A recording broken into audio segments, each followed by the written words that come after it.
What's up, veterans? It's Junior Bennett coming to you live. I am 100% permanent total Navy Desert Storm veteran, and today's message is all about resolving reasonable doubt. What do I mean by reasonable doubt? I want you to understand, you as a veteran that wore the uniform for the greatest country of the world, that the VA is going to doubt you. They didn't doubt you coming in, becoming a soldier, or being a sailor, or being a Marine, or whatever branch you served. They didn't doubt you when you was a teenager, but now you grown, you served us, you've injured, and now they doubt you. Why am I saying that? Because there's an intersection between medicine and law. I want you to understand the intersection between medicine and law is very complicated. Medicine and law. The VA is going to use law against you. Okay? Law like 38 USC, United States Code, the CF Code of Federal Regulations. These are congressional laws that are against you that provide reasonable doubt. You know, in a court of law, ladies and gentlemen, you got to prove beyond a reasonable doubt that this person is either innocent or guilty. Well, ladies and gentlemen, I want you to understand, when you file at 526 EZ, you're getting ready to go in the courtroom where you got to provide more than doubt. You got to resolve the reasonable doubt issue. How do you do that? Now, I'm going to present a case before you today, a little bit different from all the rest of the videos. I'm going to give you a case that was adjudicated this year, April 29th, 2021. April 20th, 2021. And I'm going to give you the backdrop. The backdrop is this veteran served on active duty June of 1961 to October 1965. We're talking about 4 decades, maybe 5 decades. I don't know my correct math. Some of you right now are thinking that it's too late to file disability. And here's a veteran that got adjudicated April 20th in the midst of COVID-19, in the midst of Omicron. We got a veteran with a decision of being granted for sleep apnea secondary to a psychiatric disorder. I want you to understand there's a law that governs service connection direct, and there is a law that governs service connection as a secondary basis. And you still have to resolve reasonable doubt because they have the law there, and they also have the doctors that are working for them on the CMP exam. That doctor is going to rule against you 9 times out of 10. So you got 2 opponents. You have the law, 38 USC, the Code of Federal Regulations, and you have this doctor that they have contracted with to do a CMP exam, and that weight is heavily weighted on his opinion, okay? I want you to follow me close. So I want you to understand that you can be an older vet filing for disability, and excuse me for getting off the camera here. I want you to understand this person served 1961 to 1965. And I want you to see this real quick. The veteran served on active duty from 61 to 65. The board denied this claim for service connection for obstructive sleep apnea. Now, we talk about the Board of Veterans Appeals. That's when it goes all the way up to D.C., okay? The veteran appealed the decision to the United States Court of Appeals of Veteran Claims. A lot of people don't know that there's a higher court than the appellate court. That's the Court of Veterans Claims. It's a 9-panel judge also in D.C. So you got the regional office, and then you got the appellate court, and then you have the Veterans Court of Appeals, okay? All right. In December 2020 order, the court vacated and remanded this portion of the board decision that denied the service connection for sleep apnea. What does it mean by remanded? It kicked it back to a lower court. Okay? So let's talk about the obstructive sleep apnea. The veteran asserts that his obstructive sleep apnea has been aggravated by his now service-connected acquired psychiatric disorder. So I want you guys to understand something here. He already has a psychiatric disorder.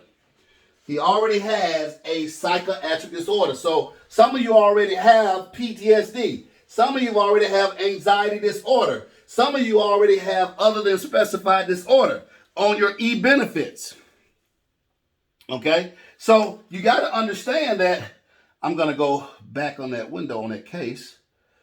Let's go back to that case there. All right. So some of you in eBenefits have PTSD. You got or anxiety. All right. And you got this decision in 2009. And all of a sudden, you got a sleep study done and you got sleep apnea. And so the VA going like, man, you got sleep apnea? It's 2021 and you're trying to say, we gave you a decision in 2009. 12 years later now, you have sleep apnea and is associated with that mental disorder that you have? Absolutely yes.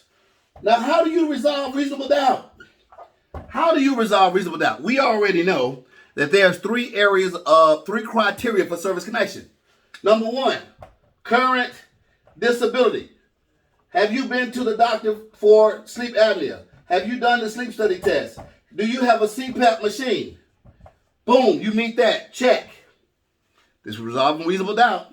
Number two, did the injury occur in service?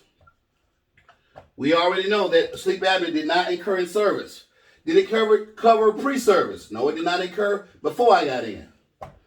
Did it occur by aggravation, a causal relationship? Yes, it did. That's the only way you can get connected for the criteria number two. Now, number three, you got to have a medical nexus, a causal relationship. Causal relationship. You are not a veteran with medical license to be a doctor, to be able to be a ENT specialist. So they're going to doubt everything that you put in your lay statement. They're going to doubt everything that your wife put in the lay statement, even though you went and got the lay statement notarized and signed. You resolve this part, check. They still doubtful because the third criteria has been met. The reason why New Life Veterans exists today is we want to help you beyond that reasonable doubt by meeting the third element. We're going to make sure that you meet element 1 and 2 as well, but the most important element or criteria to service connection at a high level is that you got to establish the causal relationship with a medical nexus. Medical nexus. Now, since I'm not an ENT specialist and you're not an ENT specialist, but you're saying your sleep apnea that you got from the VA, the CPAP machine, or your private doctor who just issued it to you, you're trying to make the link between the sleep apnea and the anxiety disorder, right? So you got to go to an ENT specialist. You got to go to an otolaryngologist. Ladies and gentlemen, New Life Veterans, we have an otolaryngologist that be able to examine you currently with your CPAP, look at the medical records, look at your anxiety disorder diagnosis and service connection, and draw the causal relationship in medical terminology and put their license on the line for you. This is the reason why most of you are having lowball claims, because you are getting more disabilities aggravated for something that you're already getting paid for, but you don't know how to connect it.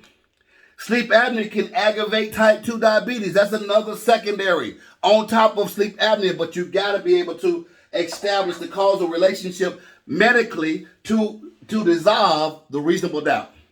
Ladies and gentlemen, I know I'm talking a lot about a lot of big words to some people. Some of these words you get an understanding. The Veterans Board of Appeals, ladies and gentlemen, website is www.index.va.gov. You can search a lot of cases dealing with the law. But when you've been appealed all the way to the Veterans Claims Court and they have approved you, you want to use this if you're trying to claim sleep apnea to secondary to anxiety disorder, you want to claim that case right there into your statement of support of claim by adding that form, VA form 21-438. You want to make the statement say below is a statement where below is a case that's been granted or adjudicated by the Board of Veterans Appeals dealing with sleep apnea secondary to the anxiety disorder. This is not only resolving reasonable doubt by getting your medical nexus letter, but you're putting the icing on the cake. You're putting the ammunition in the AR-15 so you can get that high value claim. I want to thank you so much for this opportunity to share this video with you. If you like what you hear, like the video. If you comment, great. We love comments. Most importantly, please subscribe to these videos because we're here to help you get a high value claim. And if you need a consultation, absolutely free, you can log on to newlifeveterans.com so you can resolve reasonable doubt. Thank you so much for watching, and Happy New Year.